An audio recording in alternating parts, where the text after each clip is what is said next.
En el día de hoy, atendiendo la invitación que nos hace IBC y dentro de nuestro compromiso de la construcción colectiva y el trabajo en equipo, hemos preparado los lineamientos o las generalidades acerca de la circular 007 del 27 de enero del 2022. El espíritu, el propósito de esta circular no es otro que recordar disposiciones que están vigentes, disposiciones que rigen el tema, pero que por algún motivo no sabemos, no están siendo o tan aplicadas o quizás no están siendo tan conocidas por todos. Entonces, en eso celebramos el propósito y el espíritu que ha tenido IBC de recordar una y mil veces y de estos procesos pedagógicos para que todos conozcamos plenamente la norma y así sea más fácil el respeto, el reconocimiento y de las garantías y derechos laborales.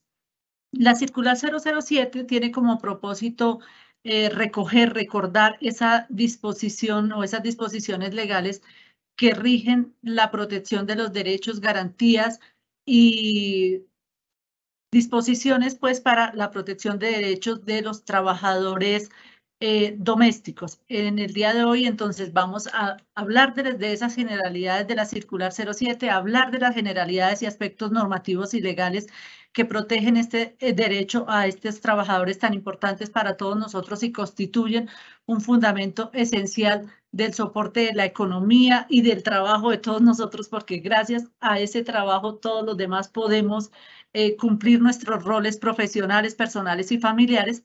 Vamos a atender varias de las inquietudes que fueron presentadas ante IBC y ante la Oficina Asesora Jurídica de manera puntual, pregunta-respuesta, con el propósito de estar todos en la misma línea y unificar criterios respecto a estos derechos y deberes de los trabajadores. Entonces, le doy paso a mi compañero de oficina, el doctor Hugo Palacios, quien atenderá de manera puntual cada una de las preguntas y las generalidades propias de la circular 07.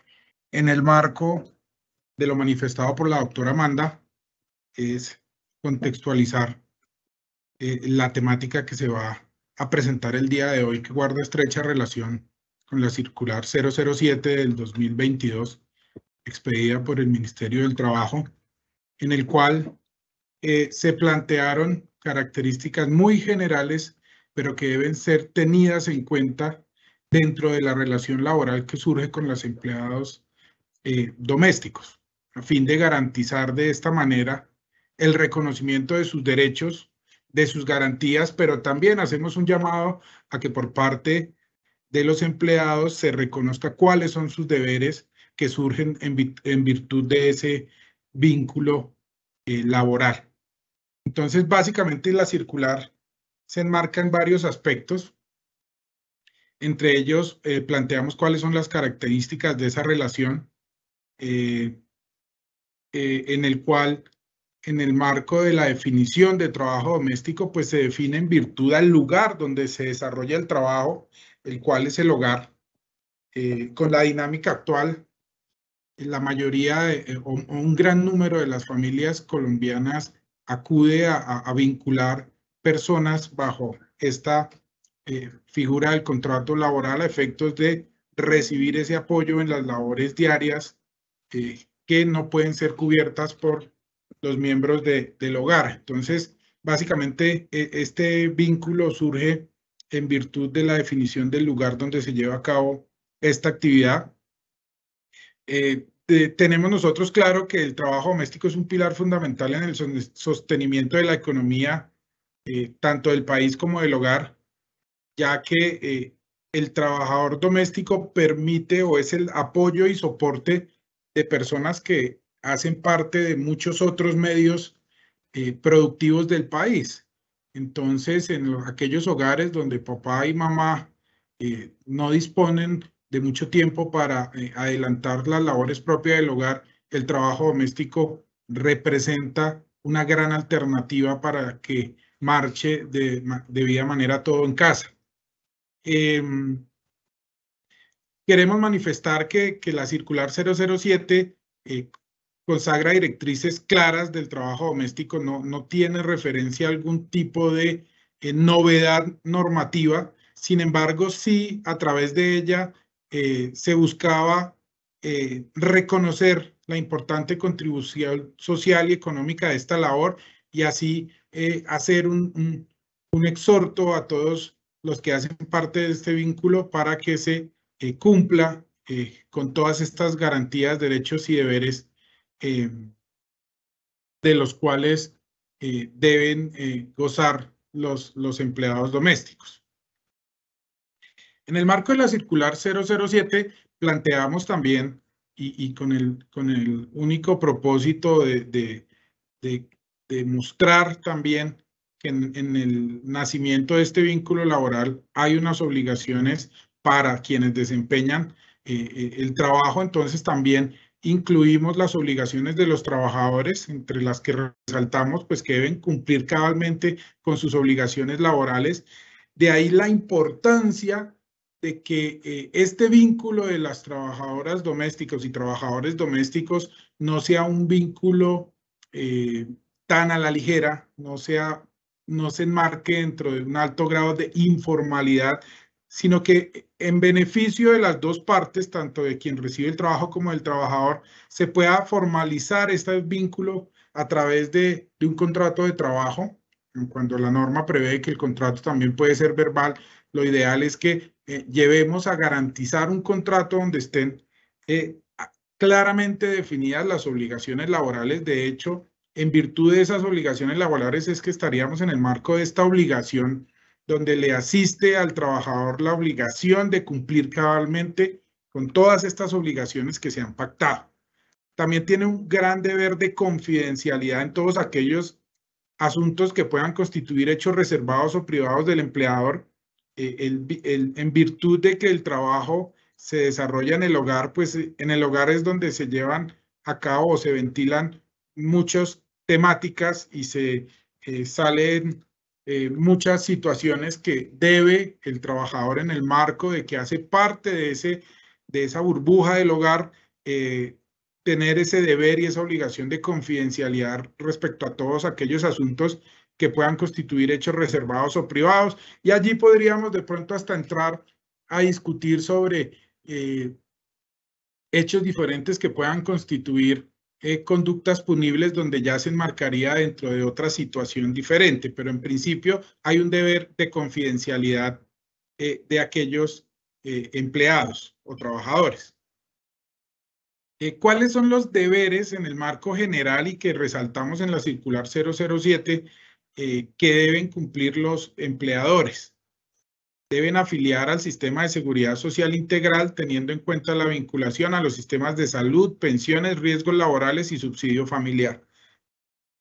A esta parte hay que darle especial relevancia, dado que lo que se busca es que se asocie equivocadamente como a esa informalidad del empleado doméstico. Aquí es claro que es una de las obligaciones y deberes de los empleadores afiliarlo a todo el sistema de seguridad social integral que existe y del cual debe ser cubierto el trabajador. Esto no es optativo, no hay ningún tipo de excepción, y toda vez que este servicio que se presta en el hogar se deriva de un contrato de trabajo, debe darse todas las garantías en cuanto al sistema de seguridad social integral.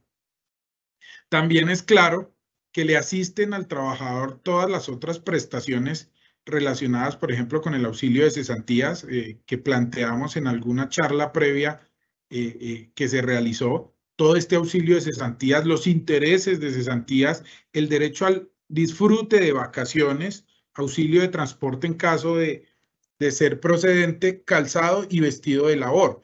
Entonces vemos cómo acá tratamos de, en la circular, resaltar que como cualquier tipo de empleo en cualquier otro sector productivo, al trabajador doméstico le asisten una serie de garantías que deben ser respetadas por los empleadores.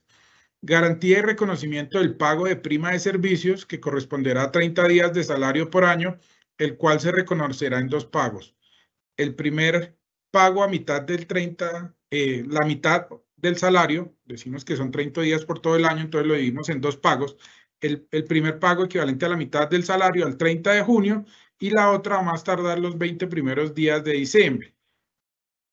Este reconocimiento, como en cualquier otro vínculo laboral, se debe hacer durante todo el semestre trabajado o proporcionalmente al tiempo trabajado si no corresponde al periodo completo. Una remuneración no menor al salario mínimo legal vigente que puede ser proporcional al tiempo laborado, además de las horas extras cuando se cause. La jornada de trabajo no superior a 8 horas diarias, si es un trabajo interno, no puede superar las 10 horas diarias. Aquí tenemos dos jornadas de trabajo diferenciadas y claramente establecidas por la jurisprudencia y por la normatividad vigente, y es frente a las dos situaciones que se pueden presentar en la relación con el empleado doméstico. La primera se limita a 8 horas diarias cuando este trabajo no es interno, es decir, la empleada doméstica que llega todos los días a desempeñar su trabajo y terminando el día retorna a su sitio de residencia. Aquí la jornada de trabajo es de 8 horas diarias, mientras que aquellas que desempeñan su trabajo a nivel interno no podrán superar como jornada las 10 horas diarias. Esto en el evento de aquellas relaciones donde la empleada doméstica reside en el mismo hogar donde desempeña su actividad de trabajo. Es deber también de los empleadores el suministro de calzado y vestido de labor al trabajador doméstico cada 4 meses, en forma gratuita, consistente en un par de zapatos y un vestido de labor. Esto en el marco de la normatividad laboral. Respecto a los días de descanso obligatorios, los trabajadores domésticos internos o aquellas que residen en la casa del empleador no podrán tener una jornada superior a 10 horas diarias, como ya lo habíamos establecido, y debe tener un día de descanso a la semana, el cual debe comprender 24 horas continuas de descanso. No podemos fraccionar durante el transcurso de la semana su jornada de descanso, sino debe corresponder a un día que comprenda 24 horas seguidas de descanso, en los cuales pues ya se pactará qué tipo de actividades desempeñará o qué podrá hacer el empleador doméstico, pero debe ser garantizado.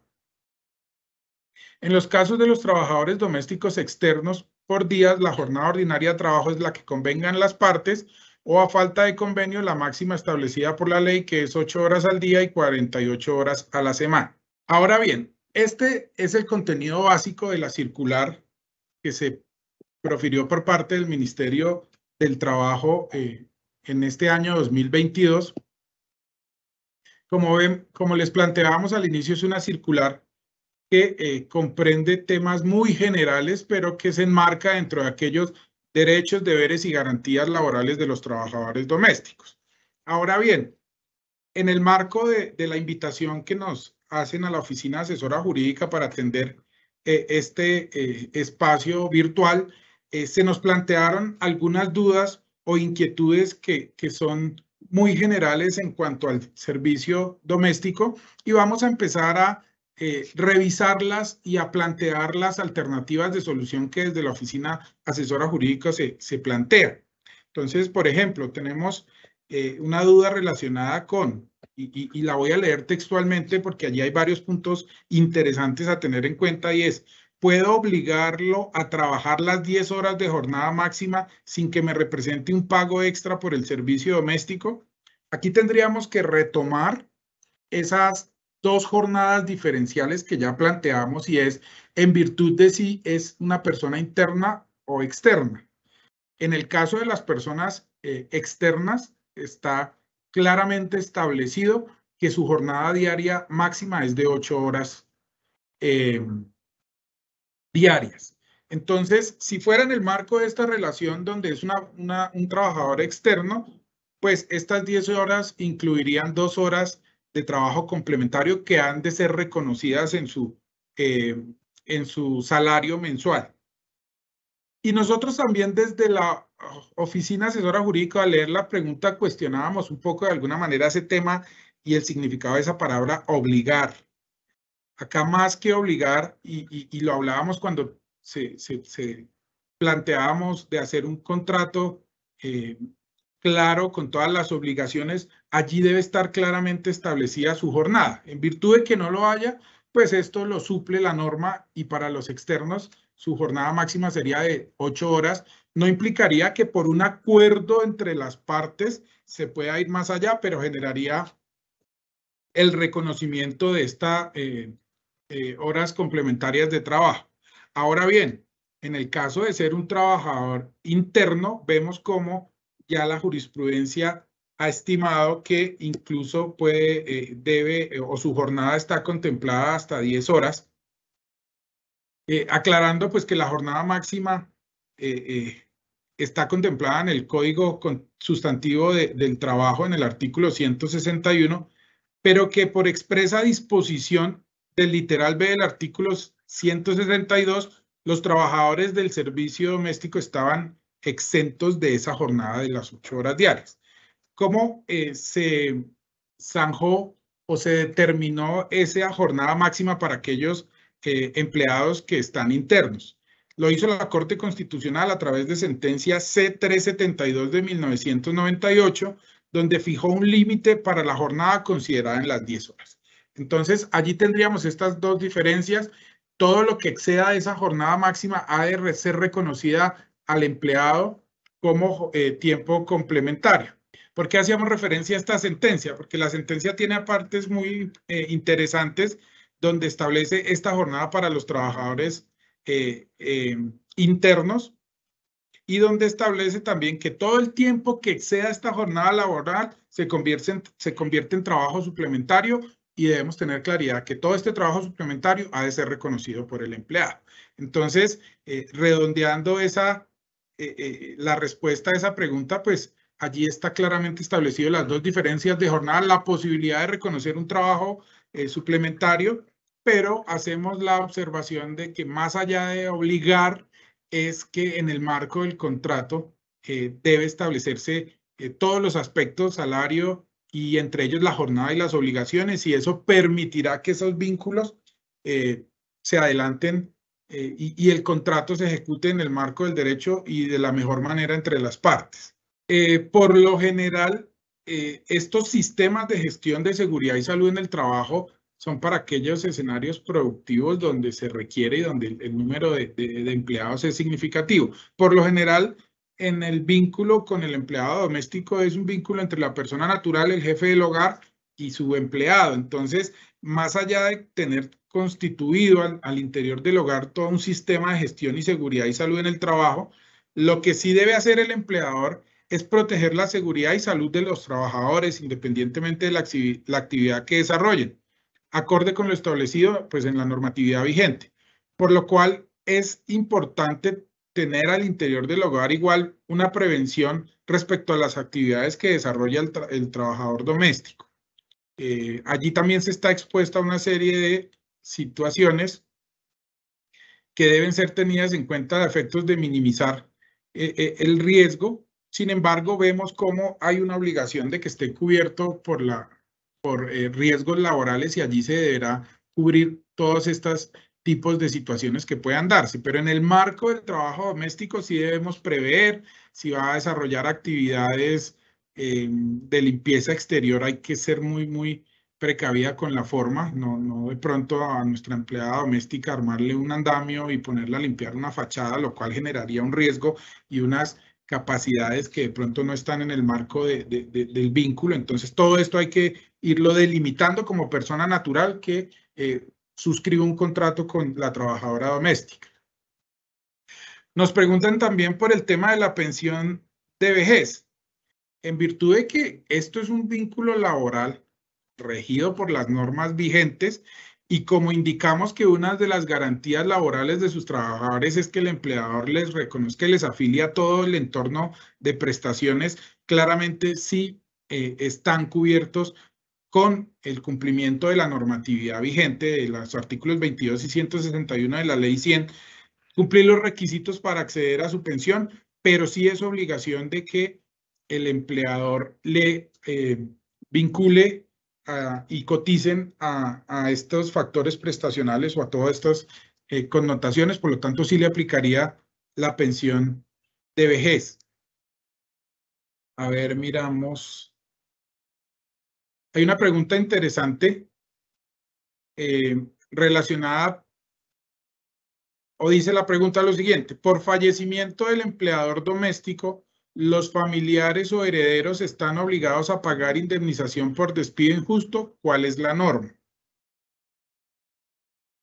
Aquí hay que dejar algo muy claro, y es que en nuestro Código Sustantivo del Trabajo, la muerte del empleador no es una causal de terminación del vínculo laboral, como sí lo es la muerte del trabajador. Entonces, claramente, la muerte del empleador no es una causal para terminar el contrato, por lo cual habrá que validarse el tipo de contrato que se suscribió con el empleado doméstico, porque en el marco de la normatividad vigente, yo puedo suscribir con el empleado doméstico un contrato a término definido. Es decir, puedo decirle, me va a colaborar de enero a diciembre, y si vencido el plazo, pues, o muerto mi empleador, vencido el plazo, pues ya se daría una de las condiciones para que terminara el contrato. Sin embargo, y esta es la situación en los contratos verbales, que la norma lo que establece es que aquellos contratos que no están elevados a escrito, es decir, aquellos que yo celebro de manera verbal con mi empleado, se entenderán indefinidos. Aquí ya vendría esa situación en determinar si muere mi empleador, no es causal para terminar mi contrato, que en principio entiendo es indefinido. Como sí sucedería que puede ser suspendido también en virtud de la normatividad del Código Sustantivo del Trabajo. Pero en principio no es la muerte del empleador, y debe quedar muy claro acá, una causal para dar por terminado el vínculo laboral.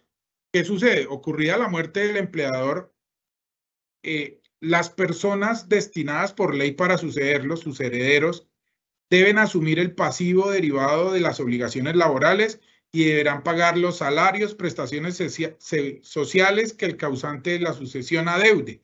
Entonces, si es un contrato a término indefinido y la voluntad de sus herederos es darlo por terminado, necesariamente habría que mirarlo, si no está enmarcado en una justa causa, cómo sería esta indemnización que deberá ser cubierta. Entonces, dejaríamos esa pregunta en ese sentido, o la respuesta en ese sentido, reiterando que es muy importante que la muerte del empleador no es causal de terminación del vínculo laboral. Hay otra situación que genera una gran serie de inquietudes, y es aquel tema relacionado con aquellas personas que son empleados domésticos, pero que no desempeñan durante todo el mes su actividad en mi hogar. También es una situación muy reiterada, y es donde simplemente la persona va 2 días a la semana a mi casa, o va un día a la semana, y así semana tras semana. En este caso, es necesario indicar que aquellos trabajadores que desempeñan su actividad por días y que al finalizar el mes no alcanzan a generar un ingreso superior al salario mínimo o el salario mínimo, deben aportar únicamente a pensión, a riesgos laborales y a subsidio familiar. ¿En virtud de qué? Pues si no alcanza a lograr con el pago de estos, o con el trabajo de estos días, lograr un salario mensual legal vigente, pues no estaría obligado a cotizar a salud, por lo cual podría continuar, si así está, vinculado al sistema o al régimen subsidiado en salud. Pero hay que tener en cuenta que entonces, así trabaje un día o por medias jornadas en algunos días de la semana, sí le asiste al empleador la obligación de afiliarlo a pensión, riesgos laborales y subsidio familiar, como ya lo indiqué. Y lo relacionado con pensión y subsidio familiar se paga por semanas sobre el ingreso efectivo. Entonces debemos entrar a calcular cuál es su ingreso efectivo, y los riesgos laborales sí se deben pagar sobre un salario mínimo por el mes completo, para cubrir la totalidad del mes, y así lo establece la norma. Entonces tenemos estas 2 o estas 3 situaciones para resaltar. Si la persona trabaja por días y su ingreso mensual no es el equivalente a un salario mínimo, no tendría que cotizar salud. Si trabaja por días y su ingreso no es mayor a un salario mínimo, tendría que estar afiliado y cotizando a pensión, riesgos laborales y subsidio familiar. Ahora bien, la pensión y el subsidio familiar se pagarán por semanas de acuerdo al ingreso efectivo del trabajador, mientras que los riesgos laborales sí se deben cotizar en los porcentajes de ley, teniendo como salario base el salario mínimo legal. Para el reconocimiento de esta pensión y subsidio familiar, la norma ha establecido una tabla donde determina el valor el monto de las cotizaciones, que va establecido así. Si el trabajador está conmigo entre 1 y 7 días al mes, la cotización debe hacerse sobre una semana efectiva de salario recibido. Entonces vemos cómo, así sea en el caso en el que trabaje solo un día al mes, incluso conmigo, me nace la obligación de cotizar sobre una semana de ingreso efectivo. Como empleador debo afiliarlo y que cotice. De pronto, o no de pronto, es claro que entonces, así sea un solo día que el empleado esté conmigo en mi hogar, me surge a mí la obligación como empleador de afiliarlo al sistema y de cotizar de la forma en que lo estoy diciendo. Cuando ya está conmigo entre 8 y 14 días, debo cotizar lo equivalente a 2 semanas de ingreso efectivo. Cuando está entre 15 y 21 días, tengo que cotizar por 3 semanas de ingreso efectivo. Y cuando está más de 21 días, debo hacerlo por 4 semanas que equivaldrían a un salario mínimo legal. Entonces vemos cómo allí la norma ya establece cuáles son mis responsabilidades como empleador. Y veríamos cómo que esta posibilidad de cotizar por menos del salario iría solo a aquellos que estén vinculados entre 1 y 21 días, porque aquellos que tengan más de 21 días y hasta 30, la norma establece que debe ser el equivalente a un salario. Entonces vemos cómo este beneficio iría que a quienes trabajan más de 21 días durante el mes tendrían ya la obligación de cotizar sobre un salario mínimo y hacerlo conforme a lo que aquí se manifiesta. ¿Qué más tendríamos que agregar en este punto que es importante y que surge gran duda? Decir que el empleador es el que debe cubrir la totalidad del pago de ARL y a la caja de compensación.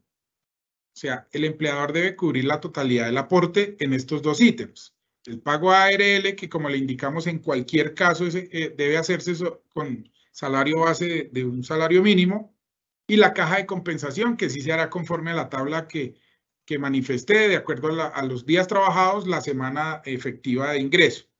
Y el aporte a pensión sí debe hacerlo el trabajador como el empleador, debiendo el trabajador asumir el 4% de la cotización y el empleador el 12%. Entonces vemos como en este ítem relacionado con pensión, sí habría lugar a hacer un descuento por un porcentaje del 4% al empleado.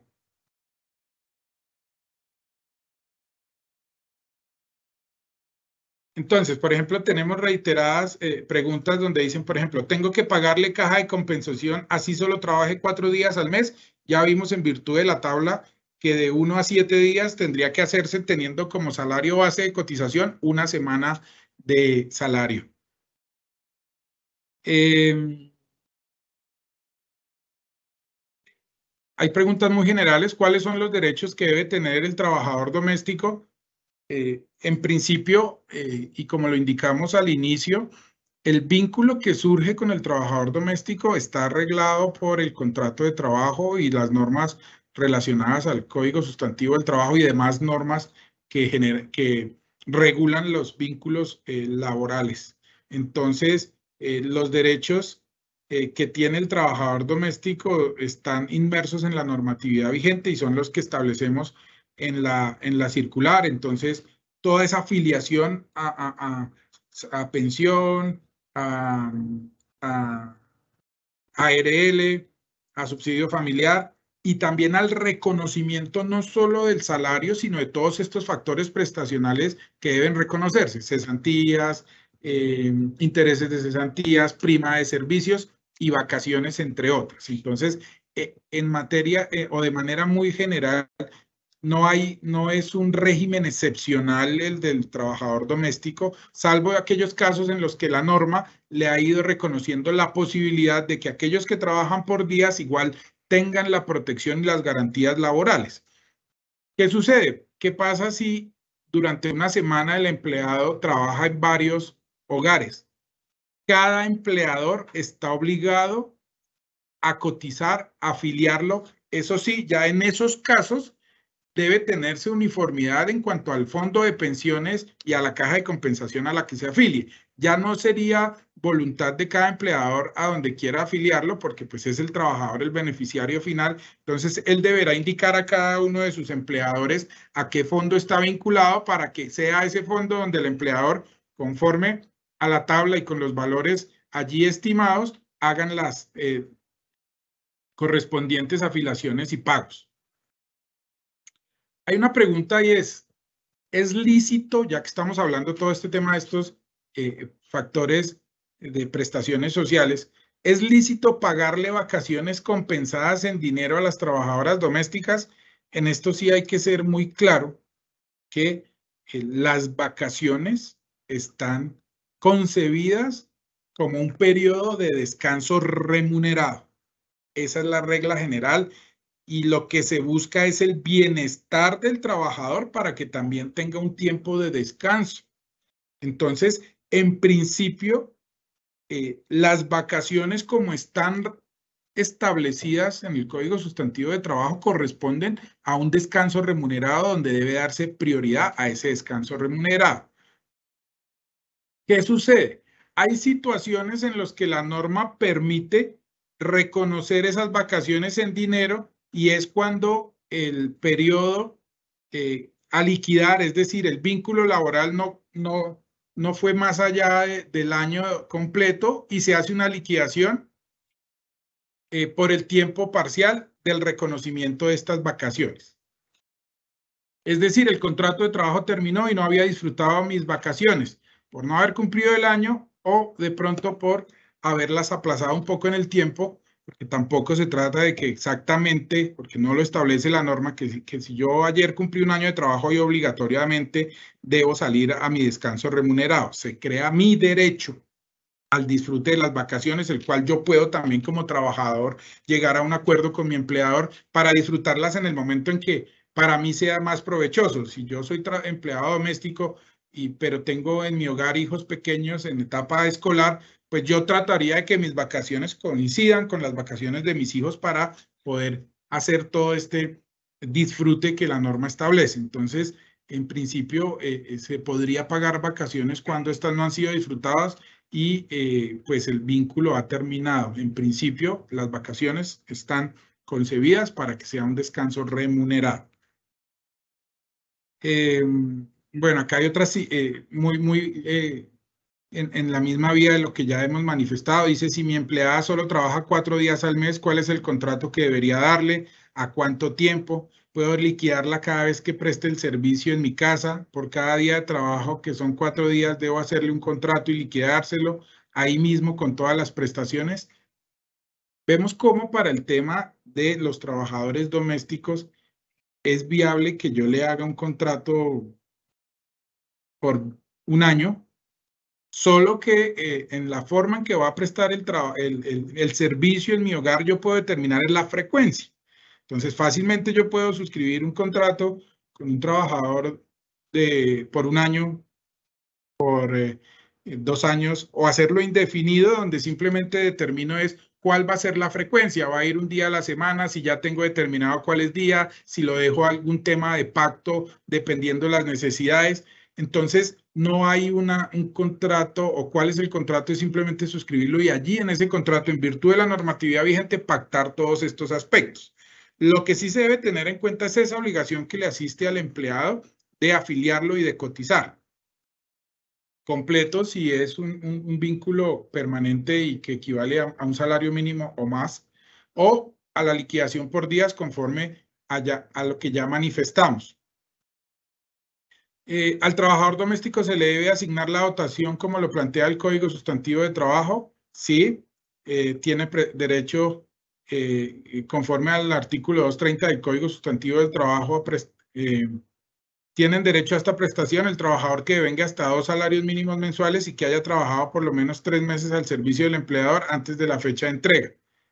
Entonces, vemos como sí existe la obligación al trabajo doméstico de darle su vestido de labor, su calzado de labor.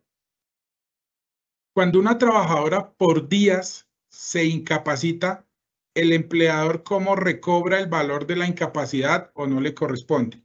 Aquí tendríamos que hacer un análisis. Y es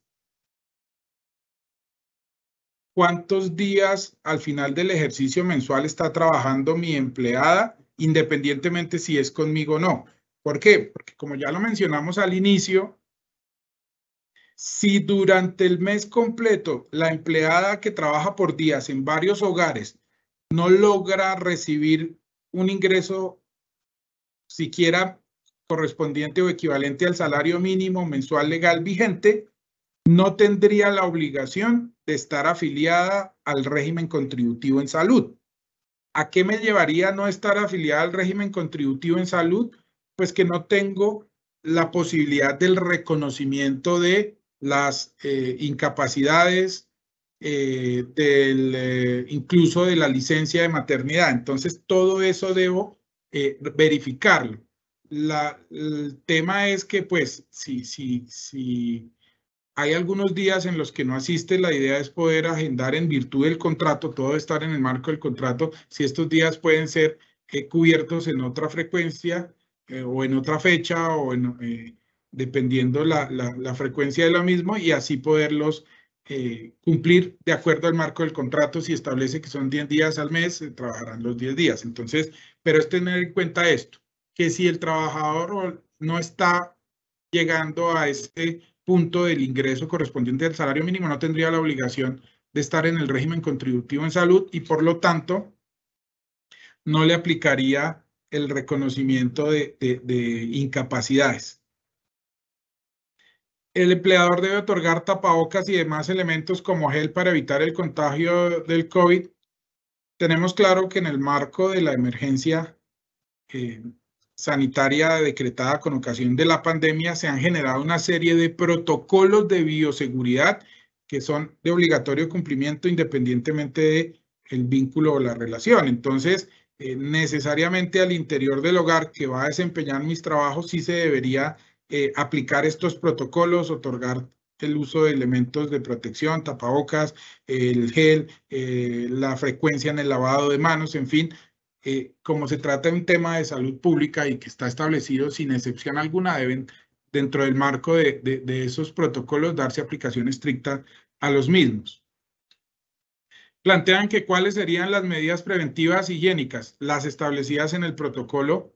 Este protocolo establece lo que les decía, lavado de manos de manera frecuente, todas aquellas recomendaciones que se han venido impartiendo desde el Ministerio de Salud, las cuales sería bueno que las impartiera el empleador de manera directa a su empleada doméstica, estarle recordando, hey, no olvides lavar las manos, el uso del tapabocas, si es interna, pues la dinámica ya será al entorno del hogar como se venga manejando.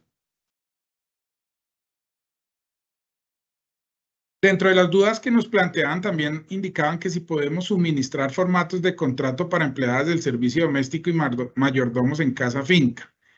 Aquí debemos reiterar que el contrato de servicio doméstico no es un contrato o una clasificación de un contrato laboral que tenga un régimen especial.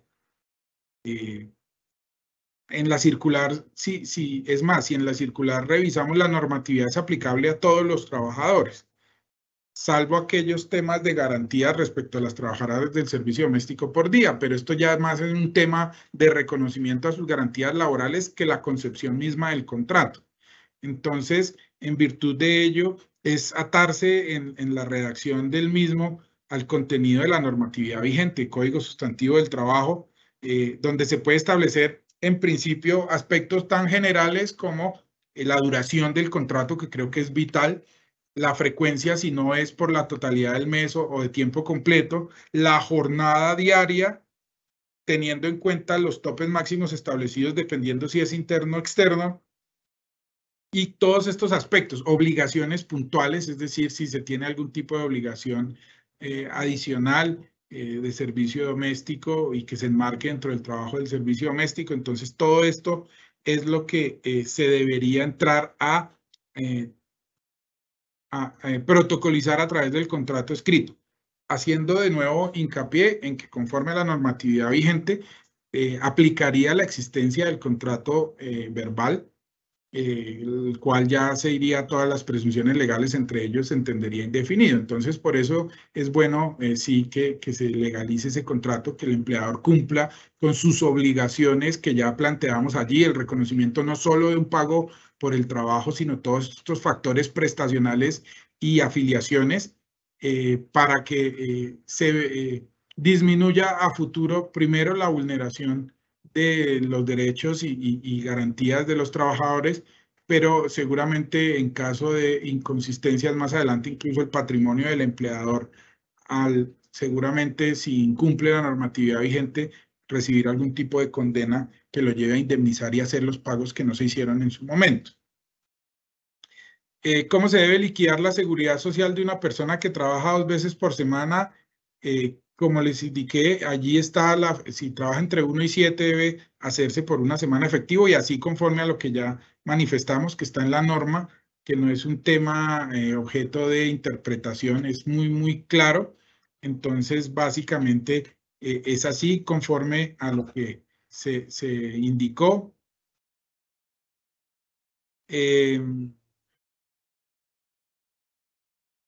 Incluso hacen solicitud.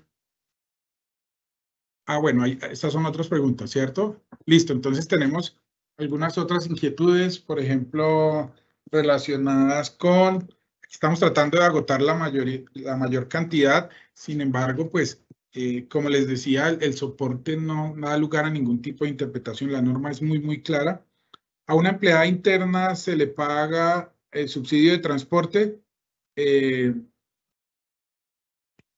Como vemos y de la norma general, el subsidio de transporte está determinado precisamente para aquellas personas que deben desplazarse diariamente a su sitio de trabajo. Por lo tanto, pues una persona que vive como interna no será dable el reconocimiento del subsidio porque no tiene lugar el reconocimiento de este desplazamiento. De pronto allí ya se compensan con otra serie de situaciones que se van rigiendo en el marco del contrato, como el tema de alimentación, del acceso a los servicios básicos de saneamiento, en fin, todos estos aspectos que ya se regulan dada la condición de este transporte, de este vínculo laboral, perdón. ¿Cómo se va a controlar la jornada laboral de 10 horas diarias? ¿Cómo se va a evitar la manipulación sobre esos empleados que trabajan internos por la necesidad de un techo?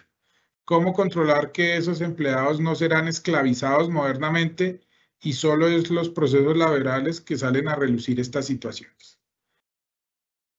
Precisamente en el marco de la circular 007, lo que se trata es no solo llegar al empleador, que muy seguramente es quien tiene mayor facilidad de saber cuáles son sus obligaciones, sino poder llegar también a través de los diferentes actores al empleado y decirle y hacerle tener muy claro que le asisten una serie de derechos y garantías de origen laboral y que no son optativas del empleador. Entonces, lo que busca esta circular 007, y de hecho se ha hecho en otros escenarios y en otros espacios, contando incluso con agremiaciones de empleadas del servicio doméstico, es poner al alcance de las empleadas domésticas esta normatividad para que ellas también sepan a qué tienen derecho. Si bien es cierto, como en todo vínculo laboral hay aspectos a consolidar a través de un acuerdo de voluntades con el empleador, la idea es que los trabajadores domésticos tengan claridad de sus derechos, de sus garantías y puedan de la misma manera hacerlas exigibles en el marco de la relación laboral. en caso de, pues, no contar o de tener un vínculo laboral por fuera de la normatividad vigente, es necesario ya acudir a instancias que puedan intervenir y donde se puedan discutir y reconocer los derechos que han sido vulnerados. Pero en principio uno de los fines de esta circular es poder llegar también a los trabajadores del servicio doméstico y haciéndoles un recorderis, por decirlo de alguna forma, de aquellas garantías que no les pueden desconocer, porque no se trata de una situación que pueda estar o que pueda ser optativa en su vínculo. Cuando una trabajadora de servicio doméstico trabaja en diferentes casas de diferentes empleadores, ¿cómo se realizan los aportes a seguridad social? Entonces, como ya lo manifestábamos,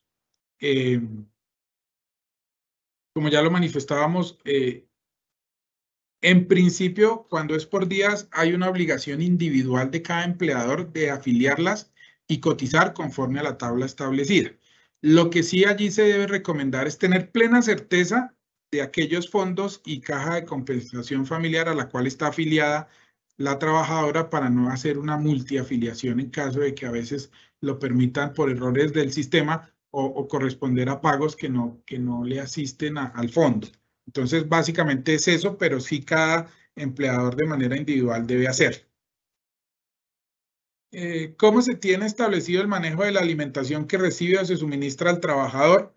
De allí y lo hemos venido resaltando en varios puntos en esta charla, de allí la importancia de que todos estos aspectos que puedan ser objeto de controversia estén estipulados en el contrato. ¿Por qué? Porque para el caso de las empleadas del servicio doméstico internas, aspectos como la vivienda y la alimentación pueden ser pactados incluso como salario en especie. Entonces, esto debe quedar muy claro. Si voy a hacer algún tipo de deducción de su pago final por concepto de estos, de aspectos como vivienda y alimentación, o por el contrario, como empleador dejo clara la situación de que se le otorgan o se le brindan, pero que no constituyen salario. ¿Por qué? Porque en caso de que no se diga nada, podría ser tomado como que aparte del salario efectivamente reconocido en dinero, habría un salario adicional en especie que podría muchas veces, incluso en trámites de discusión de derechos, tomarse para elevar el salario base de liquidación de todos los factores prestacionales. Entonces, la idea es que se pueda pactar, aunque no es obligatorio. Como les decía, no hay un contrato marco que diga se deben pactar si a título de qué se reciben alimentos y vivienda, pero son aquellas recomendaciones para ser tenidas en cuenta al momento de suscribir estos contratos que, como decimos, es para el ministerio una posición bastante acertada, la de poder dirimir cualquier tipo de situación o de dificultad o de diferencia futura a través de un contrato escrito que tenga todos estos aspectos bien delimitados. Acá dice, a ver, vamos a seguir mirando unas que están aquí en el chat. En el caso de no afiliarlo a salud por trabajar, por ejemplo, 3 días a la semana, ¿quién asume la salud en caso de enfermarse? Ya lo indicamos. La obligación del aporte a salud, si en mi casa solo trabaja 2 o 3 días, es más, o es mi obligación, si no está su ingreso total mensual sobre el salario mínimo, afiliarlo únicamente a pensión, subsidio familiar y ARL. La salud, en el caso de que al final del ejercicio mensual el empleador no llegue al salario mínimo, seguiría por el régimen subsidiado, situación en la cual pues será su EPS del régimen subsidiado la que atenderá sus enfermedades, las no profesionales. Las enfermedades profesionales, como vemos, sí existe la obligación de afiliar a riesgos laborales.